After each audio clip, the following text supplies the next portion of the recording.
Hey folks, this is Vint with Dad's Gaming Addiction, and today we're going to quickly review The Last Spell. This is a game that you can find on Steam's Early Access program for about 20 bucks. I stress early access, that means everything that you're about to see here, including this review, is subject to change. So what is The Last Spell? Well, it's a tactical RPG with roguelite elements. It sort of reminds me of They Are Billions and XCOM and a mismatch of other games that I've played in the past. So, what this game boils down to is this: you embark on a run, you're given a couple of heroes, like two or three, and you're tasked with defending the city that's about to be swarmed by the undead or monsters or whatever they happen to be. And during the day, you'll be able to assign workers to various buildings in your city to do various things. It's all turn based, so it's not real time. Not like They Are Billions. But in this game, it's turn based, and you can go, okay, there's four workers. I'm going to assign one to the mana pool so that I can restore mana to this hero. And then I'm going to go and assign a worker to this building so I can dismantle it and get some gold or some materials that I can use during the build phase. And then you can also, again, use money and resources to craft defenses. You'll be able to buy equipment for your heroes. Your heroes, like any typical RPG, have slots, like head slots, chest slots, weapon slots, and they can equip different gear, and this gear also has rarity and different stats to them. So it's like They Are Billions, but with RPG, turn-based, XCOM-y style combat. And then once you're done during the day, you're going to assign your characters to the map somewhere outside of your city and put them, hopefully, in between the monsters and the city. The game will tell you what direction the monsters are coming from, and typically it's either one direction or multiple directions. And sometimes you have to split your heroes up across multiple directions. At that point, it's pretty much game over, at least it is in the early part of the game. The nighttime, you have to destroy all of the monsters in order to progress to the next day. Whenever the monsters get close enough to the city, it starts instilling something called panic. And panic will determine your score for that day. So if too many monsters are inside your city and panic is just accrued a lot over time at night, then your rewards for completing that night will be very low. So your goal is keep the monsters outside of your city, keep your city safe, and then you'll get a really good score and then get some really good bonuses. But just to warn you, it's never going to happen in the early onsets of your playthroughs. It's just you are set up to fail like any roguelite, at least in the beginning. I mean, yeah, there are some roguelites that defer from that or don't put you in that situation and give you the chance to win right from your first playthrough, similar to that of, say, Monster Train. But this game, oh my gosh, it is just brutal. It's meant to be difficult. Now, to be fair, before you embark on a run, you can enable easy mode and then enable things like extra money, extra materials, waves are 20% less, have 20% less enemies, and so on. So there's that aspect to it if you want to make it slightly easier, but it's still going to kick your butt on a regular basis, at least in the early parts of the game, because you just don't have access to everything. Um, if you do manage to defeat all of the monsters at night for that day, then the day will go back into build mode where you're going to be putting structures down with the gold that you've earned, putting defenses down like walls and the like. I'm guessing there are actual buildings that will defend, as in like shoot at the enemies, but I haven't unlocked them yet.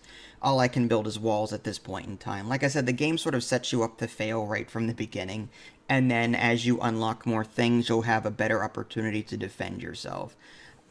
So that's the general gameplay loop. Embark on a run, get level 1 heroes, try and survive the night. When you do, get to the next day, build up, buy some materials or buy some equipment for your heroes. You can level them up. They've got like uh, a I don't want to use the word tech tree or skill tree because it's not. It's just there's a tier 1 tree, you pick one tier 1 skill. They level up again, you pick a tier 2 skill, and so on.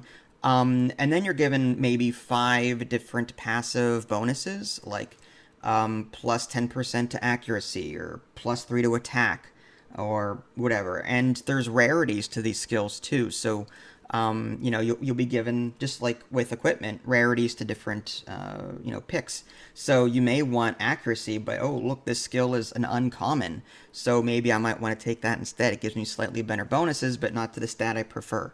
You know what I mean? So there's a lot going on here. The artistic style is fantastic. I like the overall feel of combat, and the interface is pretty well laid out to where you don't get confused. There are reminders on the left side of the screen saying, hey, you still have this left to do. Oh, you still got action points on this character. Are you sure you want to end your turn for stuff like that. So, like, everything about it is really good. My only complaint really is the difficulty, and just, again, the game will set you up to fail. And games themselves take a while to complete.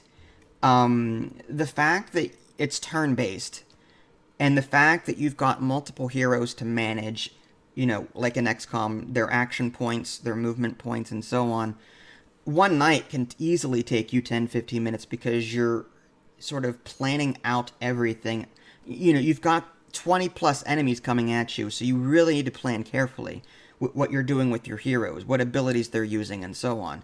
So it's just going to take a time for you to, come up with a strategy to combat this large horde, and that will take time. So, and that could be, an upside or a downside. I think it's a downside to those people that only have 10-15 minutes to spend on any given run in a roguelite and just want to bust through something real quick. This is not it. This is a roguelite, but it's going to take you a while to complete one run. Again, you're going to die quickly, probably like day 2 or 3 on your first couple of runs. But again, as you die and as you get defeated, there are 2 different areas, like 2 different mystic creatures. There's like light and dark. You can spend these soul essences, whatever, in the dark area to unlock new stuff.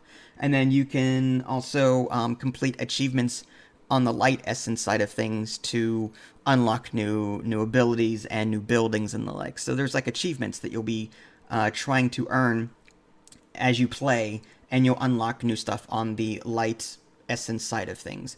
So again, it's got roguelite element, it's got this turn-based combat. It's really good.